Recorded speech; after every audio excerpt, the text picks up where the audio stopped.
Hello and welcome to Discussion with Expert on DevTV. As you all know, if you're a regular viewer of this channel, what we aim to do is to profile individuals that are doing amazing things in development. And this is not only to tell us how we can do exactly what they do, but more importantly, to inspire us to do better in the work that we do. I will let the expert introduce himself in a minute, but his expertise is in governance and governance in complex programs. So I'll let him introduce himself and his job for us. Welcome, expert, and please can you introduce yourself to us? Thank you so much, Habib, for having me. My name is Edwin Mbaya. I'm a development professional, specifically a governance practitioner in Kenya, having 15 years experience working at the different levels of organizations and even government in Kenya. Currently, I'm working with one of the leading international organizations in one of the complex programs in Kenya. Thank you. No, thank you very much for that. Thank you very much for that. So now I come from a private sector engagement perspective in economic development.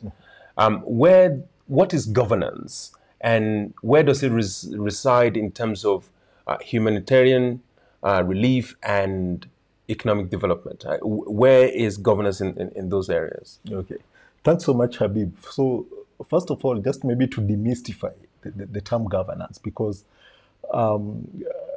mostly when the term governance is mentioned, people, the default sort of thinking will be government, yes. which is correct, yes. But then in the context that, you're speaking to, humanitarian sort of programming and international development. So maybe just simply, governance is the process through which decisions are made and how those decisions are implemented. Right. So applying that definition, it doesn't matter which field you're working in, it doesn't matter which sector you're working in. Basically, in one way or the other, you're involved in governance, because you have to make decisions, you have to implement decisions. So there are a lot of things that inform the decisions you're making and how you implement them. There are a number of actors sort of that are coming together. So going back to your question in terms of economic development and humanitarian world, you find that on a day-to-day basis, decisions are being made, in terms of how to respond to humanitarian situation and how to restore, normalcy, from as a result from be it disaster you're responding to, conflict, right now, for example, drought that we're having across different places of Africa, and how do we transition that to economic development that all of us desire and aspire. And that process involves decision making. You have different actors, with different level of resources, different levels of expertise, power that they have, for example, government, So, it's the intersection of all those critical actors to ensure that the goals that you so desire are realized. So, I mean, please forgive me if this sounds like a really dumb question, but so it sounds like what you're saying is from the participants to the local chiefs to the local county government to individuals, all stakeholders have to make decisions. And in some cases, those decisions are collaborative decision making, right? Exactly. So it's the enhancement of all of this decision-making techniques. Yes. That is what governance is, and how to make those decisions to achieve the objective of either humanitarian relief or economic development. Exactly, precisely. So you have mentioned a key number of actors. So whatever decision you make, rarely do we have decisions only being affected or impacting one level of actor. So whenever you're making decisions, there are several actors that you need to think about in terms of how are they being affected by that decision in terms of making the decision itself and also the implementation of that particular decision. If you are saying, for example, you're going to build a road, where are you going to build a road? Most likely it is in somebody's land. It could be government, it could be community land. Sure. What are the interests of the community as far as that infrastructure is concerned? Is it something that they need to use? Is it something that they have accepted to use? What's the cost? What is the level of involvement during the construction and use? So you have to, think about, the different actors for whatever decision you're making, what are their level of interest, how are they promoters of that decision, and also to what extent could they act as inhibitors of that particular decision. And that's why, you know, before you make a decision, especially a decision that has got a developmental goal, you know, you're wanting to reduce poverty, you're wanting to spur agricultural development, production, you know, in infrastructure and so on and so forth. You always have to think about the different sectors or systems that are at play and the actors and the relationships, you know, amongst them, and, you know, just how are they going to impact them. And in case there are people who, in your mapping, they come up as potential obstacles or challenges to the decision you'll be made, then you have to think differently. How are you bringing them on board? How are you going to engage them? How are you going to counter, you know, whatever negativity they're going to sort of bring, you know? So those are some of the things that you have really to put, you know, into practice. Yeah. So I mean, and that's amazingly interesting. It sounds very complex, governance, and by that I mean we're talking about decision-making processes. We're talking about potential inhibitors. We're talking about potential enablers, right, of really good decision. Now, it sounds like you have to convene a lot of meetings where people dialogue and talk and hopefully move people in the same direction. Is that a simplification of what governance is? Or maybe the question I should ask is, what are the steps, right, to doing this properly? Habib, you have just reminded me, one of my very good friends and mentor always says development is talk. Okay. You know, what does it mean? That, you know, for you to see development happening, or for anything to happen, you know, and, you know, especially looking at, you know, major government initiatives or interventions, you know, there has been a series of engagements, you know, discussions, decision makings, policies being developed, laws being developed, you know, before then, you know, you can see sort of that action taking, that sort of action taking into place. So it's part and parcel of the process. So, you know, before you start off, you know, a plan to do anything, you know, you have to map out what are the steps that will get you there, you know, and you know, so of course you have got people and also processes, you know. So first of all, you need to identify who do I need to talk to, you know, you know, to engage.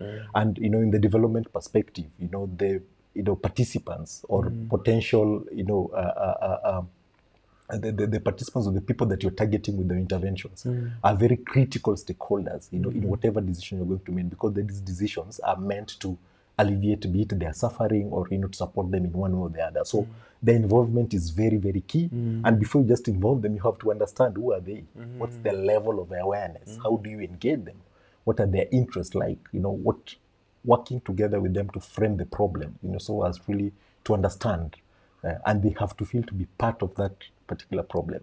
So sometimes that process takes quite a while. You have to bring different people. Then there are processes that you need to put in place.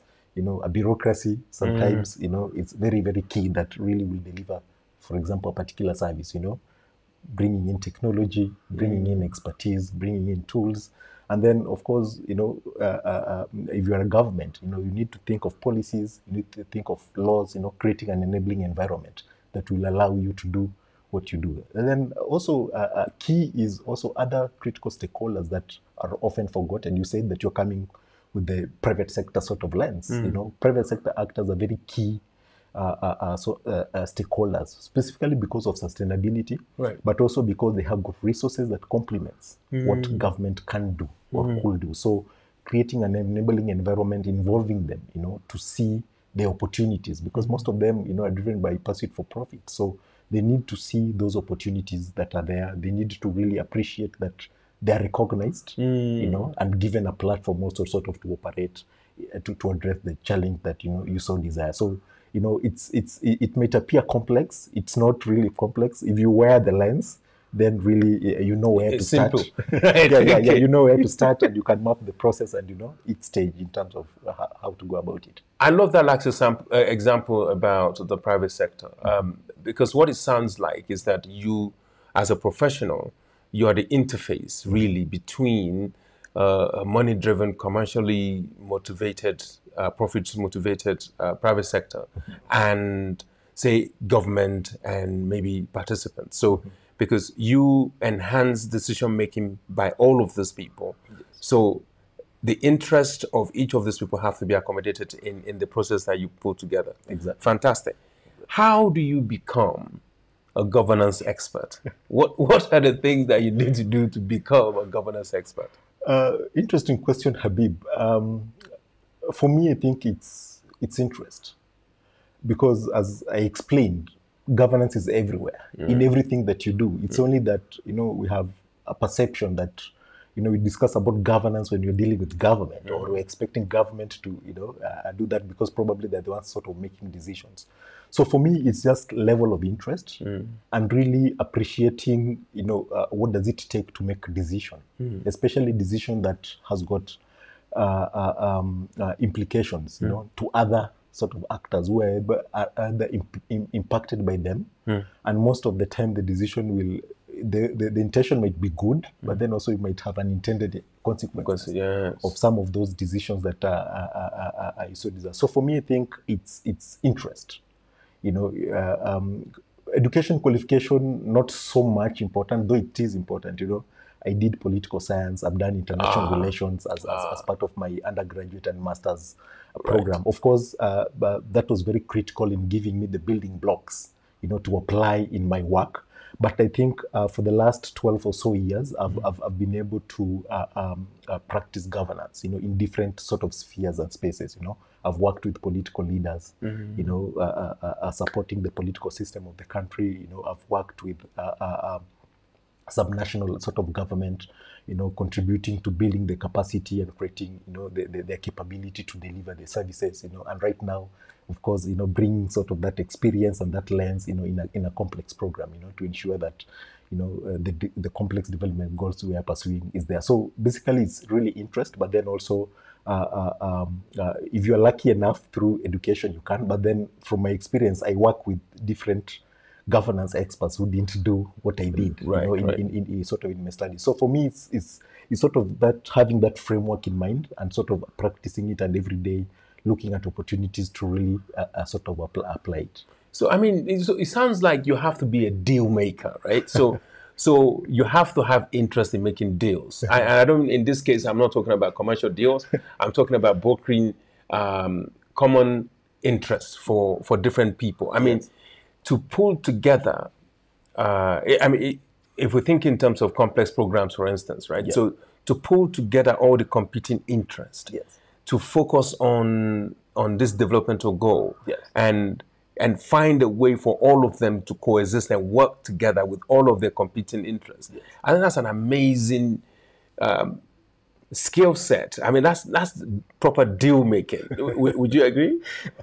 Yes, Habib. And for me, that's why for governance, mapping who you're going to work with, who are the critical actors or stakeholders, that you're going to work with, it's very key.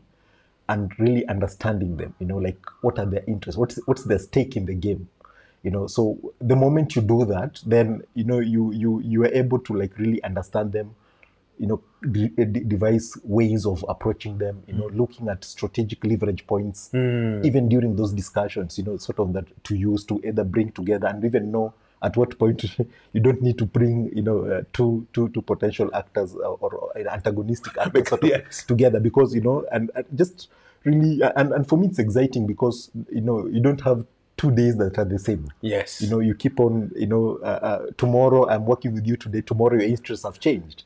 So I have to align to your changing interests, still maintaining, the goal, knowing what do I want to achieve. So, it has lots of setbacks some point, because, you're dealing with human beings. They have got actors, they have got interests that also they're pursuing, selfish most of the time. So you just really have to navigate and work with them, Oh man, through all that. But then it's also something I think, with time, the more you do it, the more you understand, the more you continue to grow. And for me, the beauty of it is that, it's an area that you grow every day. There's no, you can't now say like, I've figured now it you've out. Reached, yes. Each day you have an opportunity to venture into a sector. It's an opportunity to learn. And just helping people to really apply that lens in the decisions they make. interestingly, we keep on making those decisions subconsciously. Those processes are in our minds. Right. It's only that we're not very deliberate, Right. to laying that process out in terms of, wanting to applying it Right. into a process that, gets us to a certain, goal. But all of us, are subconsciously governed. We apply those principles at the back of our mind. Fantastic. Yep. I mean, I wish we can talk a lot more, but unfortunately, we have to cut this short. But as a parting gift to our audience, what a graduate or somebody that's just in development and still sort of exploring all areas of international development, and now listening to you, interest has grown in terms of how to be a deal maker. What are the steps that you would recommend, given your experience? I mean, you told us earlier that you did the first degree and master degrees in sort of related subject, but you've worked with people that don't have the same background. So, given all of that experience, what are the steps that you would say to people to go through? Number one, to get into the governance space, and you are now at a serious level in governance. You're part of a management unit of an international development organization's complex project. That's a serious senior level. So, what are the things that you think is important for a junior or mid-level career person that wants to be where you are? What are the things that you would recommend that they really focus on? Okay, thanks. So for me, I think just going to the basics, you have to be curious. You have to be curious in your area of expertise or potential area of growth that you desire. Read a lot about it. Read a lot about it. And for me, I think there's this concept. It's currently it's being used as if it's new, but it's a concept that has been there for quite a long time. System thinking. A lot has been written about it. A lot, we have got scholars who have written about it and so on and so forth. But then for me, I think if you read it, then sort of gives you the framework around which to really apply whenever you want to solve a complex problem. Not looking at just as a problem or an issue as an isolated issue, but then there are so many other issues that are coming together to result to things being the way they are. So your ability to sort of understand. So for me, I think curiosity needs to be there. Really read a lot in terms of your field and the things that have been done elsewhere differently also in your field, because that sort of gives you different perspectives of how different tools that were used, different strategies that were used, and all these are very, very critical to ensure that you broaden your scope. Thirdly, for me, all of us have mentors. Yes. There are people who speak and you look at them, it's like, wow, I want to be like that person. Try to follow their journey, listen to them. For me, other than interacting with my mentors, engaging with them, I tend to read a lot of books that, in areas that interest me, because that way then I'm in spaces that I'll never be because of the experience that are being shared, and just, listening to podcasts, about the issues that sort of interest me. So I think that curiosity to always wanting to know, wanting to grow, interrogating how different challenges were resolved in different contexts, give you all those key tools that sort of you need to do that. And always apply in your mind whenever you get an opportunity, try to bring your experience into it, your creativity into it, in terms of generating and coming up with the solutions that you need. I know I said the last one, but this is real the last one. Yep. So how challenging has it been for you to rise to the level that you're at now? Because I am very sure that this is not a space that people generally will consider, because it commands authority, right? It commands. So what are the challenges that you have faced, and how easy has it been to get to the senior level that you're at now? Okay, thanks. So for me, I think part of the challenge is, as we said, how many people appreciate what governance is, and sort of, if you're a governance practitioner, then what value You bring are it. you bringing, to their programs or on the table or to a certain discussion? So that normally is a challenge. But for me, I'm happy that for the last 10 or so years, I can see even in the development world, it's an area that really people are appreciating, the need really to have a governance lens into their programming. So I think the biggest challenge has been sort of that appreciation, because again, most people are coming with sort of that government mindset. But then over time, people have realized, for you to do anything that you want to do, you need to, you're interacting with different actors, but also government is one of the key critical actors that more and more development organizations, CSOs are bringing them on board, as partners or otherwise in terms of their engagement. So for me, I think that's what I'll say really has been sort of the challenge over time. Just people appreciating the role of governance. I think for me, I've been lucky enough to work in spaces that probably give you visibility. So then, from one place, then, being very live to the opportunities that are there that sort of you could contribute. So then, has made sort of my rise to be fairly smooth, if you can say that. But also, time is also a factor, because you need some considerable number of time to really understand, and also really to demonstrate your abilities, your skills that you're able to apply. Yeah. Thank you very much. Thank you very much for coming on DevTV, and thank you for inspiring us. So, first, we know what governance is. Governance doesn't mean government. Governance includes government. It's about decision making. It's about making sure competing interests are sitting around the table to achieve a goal. It's about really making sure that every party to any particular objective or decision are involved and understand how those interests can be aligned to achieve the goal. So I've learned a lot about governance. We now know what to do if you want to be a governance expert. Read a lot. Read a lot. Show interest in governance and be live to potential opportunities. I see it as a deal-making, what would I call it? A deal-making profession. I wish I was in governance, because then I could have been making a lot more deals than I have been making. So thank you very much for coming on DevTV. You're most welcome. And there you have it. Here's an amazing expert that has risen to really good height in economic, in international development. So please, I hope you're inspired as much as I am. Leave your comment in the sections below, and see you next time.